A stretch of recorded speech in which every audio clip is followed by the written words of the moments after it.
60 ಇನ್ಮೇಲೆ ಸ್ವಲ್ಪ ಬೇಗನೆ ನಡ್ಬೇಕು. ಹೌದು ಲಕ್ಷ್ಮಿ, ಇನ್ಮೇಲೆ ಸ್ವಲ್ಪ ಬೇಗನೆ ನೆಡ್ಬೇಕು.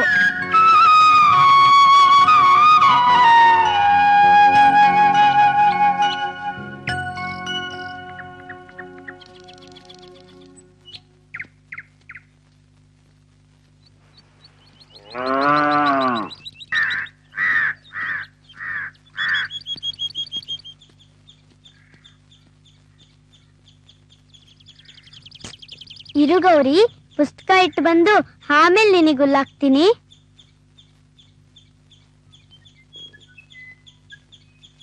ಅಮ್ಮ,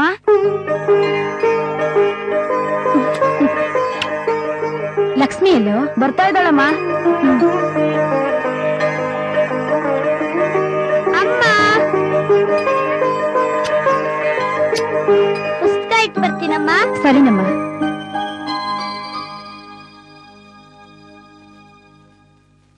ಅಮ್ಮ, ಇವತ್ ನಮ್ ಶಾಲೆಯಲ್ಲಿ ಸರ್ ಎಂ ವಿಶ್ವೇಶ್ವರ ಅವ್ರ ಬಗ್ಗೆ ಪಾಠ ಮಾಡಿದ್ರಮ್ಮ. ಅವ್ರು ನಮ್ ಕರ್ನಾಟಕಕ್ಕೆ ಎಷ್ಟೆಲ್ಲ ಒಳ್ಳೇದ್ ಮಾಡಿದ್ದಾರೆ. ಅಮ್ಮ, ನಮ್ಗೆ ಕಿತ್ತೂರು ರಾಣಿ ಚೆನ್ನಮ್ಮ ಬಗ್ಗೆ ಪಾಠ ಮಾಡಿದ್ರಮ್ಮ. ಅವರು ನಮ್ ದೇಶದ ಸ್ವಾತಂತ್ರ್ಯಕ್ಕೋಸ್ಕರ ಎಷ್ಟೆಲ್ಲಾ ಕಷ್ಟ ಪಟ್ಟಿದಾರಮ್ಮ. ಲಕ್ಷ್ಮಿ, ಈ ಸಾರಿ ಶಾಲೆ ಸ್ಪರ್ಧೆನಲ್ಲಿ ಕಿತ್ತೂರು ರಾಣಿ ಚೆನ್ನಮ್ಮನ್ ಪಾತ್ರ ಮಾಡೆ, ನಾನ್ ನಿಂಗೆ ಹೇಳ್ಕೊಡ್ತೀನಿ. ಆಯ್ತಣ್ಣ, ಹಾಗೆ ಮಾಡ್ತೀನಿ. ಸೂರ್ಯ, ನೀ ಏನ್ ಮಾಡ್ತೀಯೋ? ನಾನ್ ಸಂಗೊಳ್ಳಿ ರಾಯಣ್ಣನ್ ಪಾತ್ರ ಮಾಡ್ತೀನಮ್ಮ. ಅಣ್ಣ, ಒಂದ್ಸಲಿ ಮಾಡ್ ತೋರ್ಸಣ್ಣ. ಹೌದೌದು, ಒಂದ್ ಕಿತ ಮಾಡ್ ತೋರ್ಸು. ಸರಿಮಾ.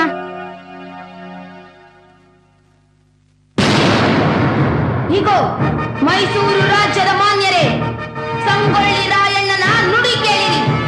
ನಮಗೆ ಭಗವಂತನು ಬಾಯಿ ಕೊಟ್ಟಿರುವುದು ಕನ್ನಡಾಂಬಿಕೆಯ ಕೀರ್ತಿ ಹಾಡಲು, ಕಣ್ಣು ಕೊಟ್ಟಿರುವುದು ಕನ್ನಡಾಂಬಿಕೆಯ ಅಂದ ನೋಡಲು, ಕಿವಿ ಕೊಟ್ಟಿರುವುದು ಕನ್ನಡಾಂಬಿಕೆಯ ನುಡಿ ಕೇಳಲು, ಕಾಲು ಕೊಟ್ಟಿರುವುದು ಕನ್ನಡಾಂಬಿಕೆಯ ಗುಡಿ ಸೇರಲು. ಆದರೆ ಈ ಕೈಗಳನ್ನು ಕೊಟ್ಟಿರುವುದು ಕನ್ನಡಾಂಬಿಕೆಗೆ ಕೇಡು ಬಗೆದವರ ಬೆನ್ನು ಮುರಿಯಲು. ಶೂರರೆಂದು ಮಾನಸ್ಥರೆಂದು ಶತಮಾನಗಳಿಂದ ಹೆಸರು ಗಳಿಸಿರುವ ಕನ್ನಡದ ಕುಲವೀರರೇ, ನಮ್ಮ ನಾಡಿಗಾಗಿ, ನಮ್ಮ ಕ್ಷೇಮಕ್ಕಾಗಿ ತನ್ನ ಜೀವಮಾನವಿಡೀ ದುಡಿಯುತ್ತಿರುವ ತಾಯಿ ಕಿತ್ತೂರು ಚೆನ್ನಮ್ಮನನ್ನು ಬಯಲು ಹೊಂಗಲದಲ್ಲಿ ಸೆರೆ ಇಟ್ಟಿದ್ದಾರೆ. ಇದ್ದವರು ಯಾರು?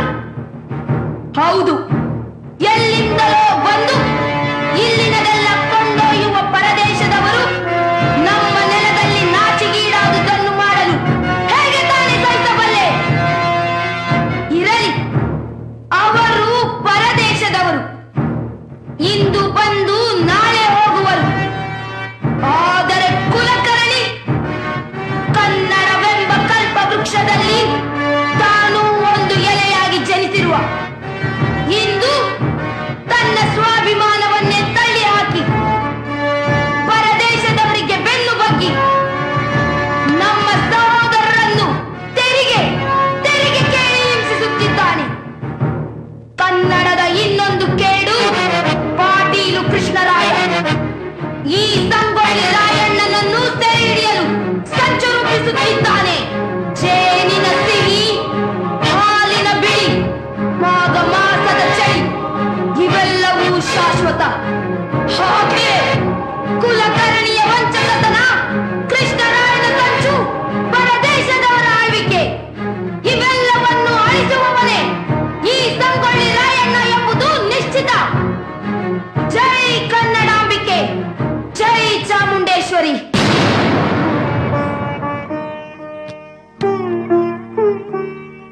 ಅಣ್ಣ, ತುಂಬಾ ಚೆನ್ನಾಗ್ ಮಾಡ್ದೆ ಅಣ್ಣ. ಸೂರ್ಯ, ತುಂಬಾ ಚಂದಾಗ್ ಮಾಡ್ದೆ ಮಗ. ಅಪ್ಪ, ತುಂಬಾ ಚಂದಾಗ್ ಮಾಡ್ದೆ ಸೂರ್ಯ. ಎಲ್ಲ ನೀವೇ ಹೇಳ್ಕೊಟ್ಟಿದಪ್ಪ.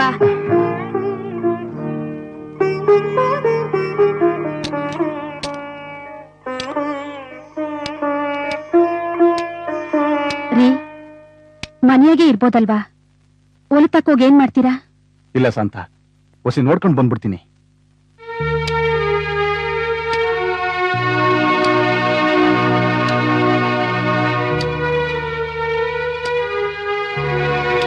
ರೀ, ಬಾಕಲ್ ತೆಗಿತೀನಿ, ಬಂದೆ.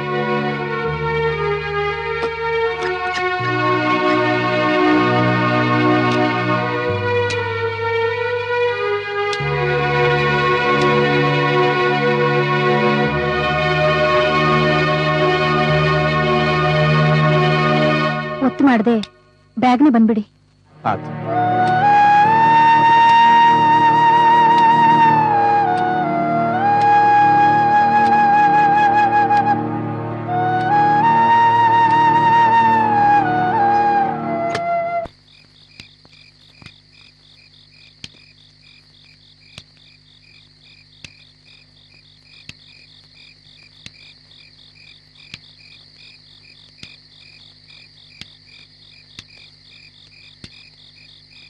ಏನ್ ರಾಮಣ್ಣ, ನಿಮ್ ಹೊಲ್ದಾಗ ಏನು ಇಲ್ಲ, ಯಾಕೆ ಶ್ರಮ ತಗೊಂಡ್ ದಿನ ಹೊಲಕ್ ಹೋಯ್ತೀಯ? ಯಾಕೋ ಮನಸ್ ಕೇಳಲಿಲ್ಲ, ಮನನ ಕೂತ್ಕೊಳಕ್ಕೂ ಆಗ್ಲಿಲ್ಲ, ಅದಕ್ಕೆ ಹಿಂಗೆ. ಸರಿ ನಡಿಯಪ್ಪ. ಹೆಂಗಿದ್ದ ರಾಮಣ್ಣ ಹೆಂಗಾಗ್ಬಿಟ್ಟ ನೋಡು. ಏನ್ ಹೇಳ್ತಿದ್ದೀರಣ್ಣ ನೀವು? ಹೌದು, ಒಂದ್ 50-60 ಜನ ಕೆಲ್ಸ ಕೊಟ್ಕೊಂಡು ಸಂತೋಷವಾಗಿದ್ದ. ಆಳದ್ದು ಮಳೆನೂ ಬರ್ಲಿಲ್ಲ, ಬಡ್ಡಿಗೆ ಸಾಲ ತಗೊಂಡು ಬಾವಿ ತೋಡಿಸ್ತ, ಹಂಗೂ ನೀರ್ ಬರ್ಲಿಲ್ಲ. ಇದು ಸಾಲದು ಅಂತ ಒಂದ್ ಅಪಘಾತಕ್ಕೆ ಒಂದೊಂದ್ ಕಾಲ್ ಬೇರೆ ಕಳ್ಕೊಂಬಿಟ್ಟ. ಇವಾಗ ಸಾಲ್ಗಾರರ ಹಿಂಸೆ ಬೇರೆ, ಹೆಂಗ್ ತಾನೇ ನಿದ್ದೆ ಬರ್ತದ ಹೇಳು? ಮನೇಲಿ ಇರಕ್ ಕಾಯಕ್ಕಿಲ್ಲ, ಅದಕ್ಕೆ ದಿನ ಹೋಗಿ ಒಣಗಿರೋ ಹೊಲ ನೋಡ್ಕೊಂಡ್ ಬರ್ತಾನೆ. ಅವನಿಗೊಂದ್ ಕಾಲಾರು ಚೆನ್ನಾಗಿದ್ರೆ ನಮ್ ತರ ಬೇರೆಯವ್ರಿಗೆ ಹೋಗಿ ಕೂಲಿ ಕೆಲಸನಾರು ಮಾಡ್ಕೊಂಡು ಬದುಕಬೋದಾಗಿತ್ತು. ಏನ್ ಮಾಡಕ್ಕಾಯ್ತದೆ? ಈ ರೈತರಿಗೆಲ್ಲ ಏನ್ ಕೆಟ್ಟ ಕಾಲ ಬಂದ್ಬಿಟ್ಟದೋ ಏನು, ಎಲ್ಲ ಹಣೆ ಬರ.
ಸಂಕ್ರಾಂತಿ ಹಬ್ಬದ ಇವತ್ತು ಕೂಡ ನಿಮ್ಗೆಲ್ಲ ಒಳ್ಳೆ ಊಟ ಹಾಕಕ್ಕಾಗ್ಲಿಲ್ಲ. ಇದು ಒಳ್ಳೆ ಊಟನೇ ಅಪ್ಪ. ಇಷ್ಟು ಕಷ್ಟದಲ್ಲೂ ಚೆನ್ನಾಗ್ ನೋಡ್ಕೊಂತಿದ್ದೀರಲ್ಲ, ಇದಕ್ಕಿಂತ ಇನ್ನೇನ್ ಬೇಕಪ್ಪ? ಯೋಚನೆ ಮಾಡ್ಬೇಡ ಅಪ್ಪ, ನಾನು ಅಣ್ಣನು ಚೆನ್ನಾಗ್ ಓದಿ ನಿಮ್ಮಿಬ್ರನ್ನು ಸುಖವಾಗಿರ್ತೀವಿ. ನನ್ ಚಿನ್ನ.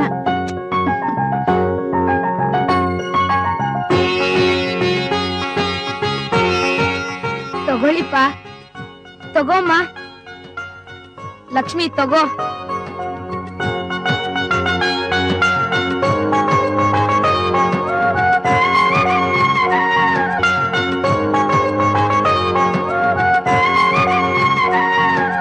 ತುಂಬಾ ಸಂತೋಷನಪ್ಪ, ನಿಮ್ಮಿಬ್ರನ್ನು ನಾ ಹೆತ್ತಿದ್ದಕ್ಕೆ ಪುಣ್ಯ ಮಾಡಿರ್ಬೇಕು.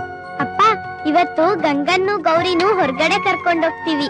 ಹೌದಪ್ಪ, ಗಂಗನ್ ಮಾತ್ರ ಬೆಂಕಿ ಹಾಯಿಸ್ಬೇಕು. ಹೌದಣ್ಣ, ಗಂಗನ್ ಮಾತ್ರ ಬೆಂಕಿ ಹಾಯಿಸ್ಬೇಕು. ಗೌರಿಗೆ ಬೆಂಕಿ ಅಂದ್ರೆ ಭಯ. ಹೌದು ಲಕ್ಷ್ಮಿ, ಹಾಗೆ ಮಾಡೋಣ. ರಮಣ, ರಮಣ